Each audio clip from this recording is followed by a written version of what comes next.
我是朱怡，黑法师西点的联合创办人，也是个烹饪爱好者。莲锅子是我们四川的懒人菜，用回锅肉剩下的小块猪肉和萝卜就可以做，煮好以后直接上桌，连汤带菜都有了。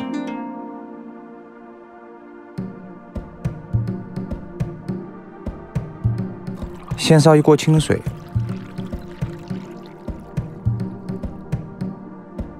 放一点姜块，加一小把花椒，烧到微滚，然后把猪五花肉放入锅中，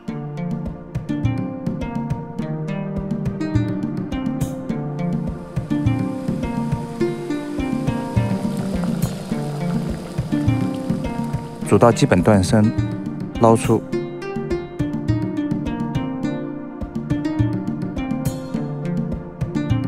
冷却后切薄片，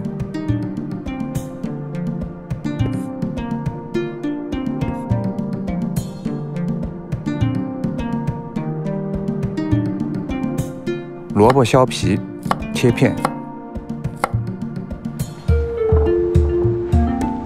丢进肉汤中，煮到熟透。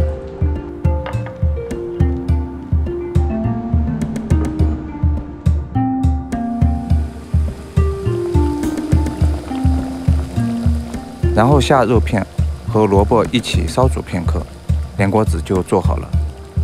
我还习惯加一些莴笋叶增香。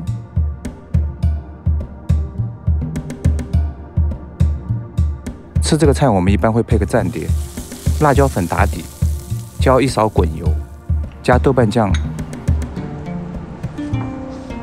酱油、葱花、花椒粉，拌匀配着萝卜、肉片吃，又多了一层风味。